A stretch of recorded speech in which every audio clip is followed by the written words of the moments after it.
Bismillahirrahmanirrahim. Assalamualaikum warahmatullahi wabarakatuh. Nama saya Nur Zakia Solihah, NIM 191420 Baiklah, saya di sini akan menjelaskan tentang kendala pengembangan BMT, strategi pengembangan BMT, serta contoh dari BMT.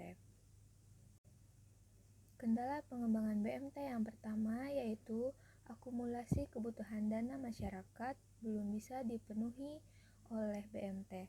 Hal ini yang menjadikan nilai pembiayaan dan jangka waktu pembayaran kewajiban dari nasabah cukup cepat, dan belum tentu pembiayaan yang diberikan BMT cukup memadai untuk modal usaha masyarakat. Kendala pengembangan BMT yang kedua yaitu walaupun keberadaan BMT cukup dikenal, tetapi masih banyak masyarakat yang berhubungan dengan rentenir. Hal ini disebabkan masyarakat membutuhkan pemenuhan dana yang memadai dan pelayanan yang cepat, walaupun ia membayar bunga yang cukup tinggi. Ternyata ada beberapa daerah yang terdapat BMT masih ada rentenirnya. Artinya BMT belum mampu memberikan pelayanan yang memadai dalam jumlah dana dan waktu. Beberapa BMT cenderung menghadapi masalah yang sama, misalnya nasabah yang bermasalah. Kadang ada satu nasabah yang tidak hanya bermasalah di satu tempat, tetapi di tempat lain juga bermasalah. Oleh karena itu, perlu upaya dari masing-masing BMT untuk melakukan koordinasi dalam rangka mempersempit gerak nasabah yang bermasalah. Yang keempat yaitu BMT cenderung menghadapi BMT lain sebagai lawan yang harus dikalahkan, bukan sebagai partner dalam upaya untuk mengeluarkan masyarakat dari permasalahan ekonomi yang ia hadapi. Keadaan ini kadang menciptakan iklim persaingan yang tidak islami. Bahkan hal ini mempengaruhi pola pengelolaan BMT tersebut lebih pragmatis. Yang kelima yaitu dalam kegiatan rutin, BMT cenderung mengarahkan pengelola untuk lebih berorientasi pada persoalan bisnis, sehingga timbul kecenderungan kegiatan BMT bernuansa pragmatis lebih dominan daripada kegiatan yang bernuansa idealis. Yang keenam adalah dalam upaya untuk mendapatkan nasabah, timbul kecenderungan BMT mempertimbangkan besarnya bunga di bank konvensional, terutama untuk produk yang berprinsip jual beli. Hal ini akan mengarahkan nasabah untuk berpikir profit oriented daripada memahamkan aspek syariah lewat cara membandingkan keuntungan bagi hasil BMT dengan bunga di bank dan lembaga keuangan konvensional.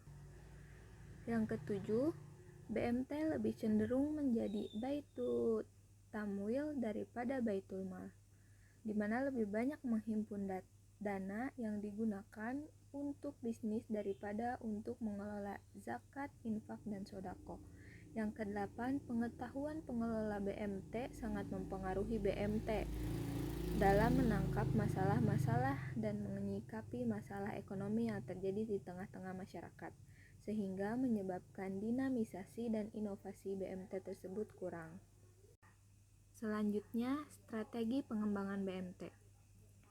Yang pertama yaitu sumber daya manusia yang kurang memadai kebanyakan berkorelasi dari tingkat pendidikan dan pengetahuan.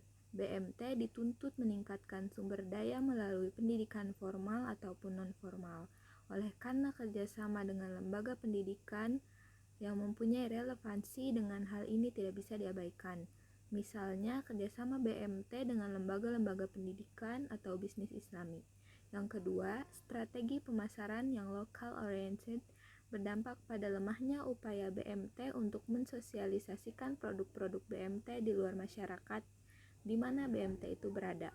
Guna mengembangkan BMT, maka upaya-upaya meningkatkan teknik pemasaran perlu dilakukan guna memperkenalkan eksistensi BMT di tengah-tengah masyarakat. 3. Perlunya inovasi. Produk yang ditawarkan kepada masyarakat relatif tetap, dan kadangkala BMT tidak mampu menangkap gejala-gejala ekonomi dan bisnis yang ada di masyarakat. Yang keempat, untuk meningkatkan kualitas layanan BMT diperlukan pengetahuan strategik dalam bisnis. Hal ini diperlukan untuk meningkatkan profesionalisme BMT dalam bidang pelayanan. Isu-isu yang berkembang dalam bidang ini biasanya adalah pelayanan tepat waktu, pelayanan siap sedia, pelayanan siap dana, dan sebagainya. Yang kelima, pengembangan aspek paradigmatik. Diperlukan pengetahuan mengenai aspek bisnis Islami sekaligus meningkatkan muatan-muatan Islam dalam setiap perilaku pengelola dan karyawan BMT dengan masyarakat pada umumnya dan nasabah pada khususnya. Yang keenam, sesama BMT sebagai partner dalam rangka mengentaskan ekonomi masyarakat. Demikian antar BMT dengan BPR Syariah ataupun bank syariah lainnya merupakan satu kesatuan yang berkesinambungan, yang antara satu dengan yang lainnya mempunyai tujuan untuk menegakkan syariat Islam di dalam bidang ekonomi. Yang ketujuh, perlu adanya evaluasi bersama guna memberikan peluang bagi BMT untuk lebih kompetitif. Evaluasi ini bisa dilakukan dengan cara mendirikan lembaga evaluasi BMT atau lembaga sertifikasi BMT. Lembaga ini bertujuan khusus untuk memberikan laporan peringkat kinerja kuartalan atau tahunan BMT di seluruh Indonesia. Selanjutnya, contoh-contoh dari BMT. Yang pertama ada BMT Artabina yang berada di Kota Serang, Banten. Yang kedua ada BMT Ataun yang berada di Kota Cilegon, Banten. Dan yang ketiga BMT Muamalah Pertiwi yang berada di Kabupaten Pandeglang, Banten. Mungkin cukup sekian yang dapat saya sampaikan, kurang lebihnya mohon maaf. Wassalamualaikum warahmatullahi wabarakatuh.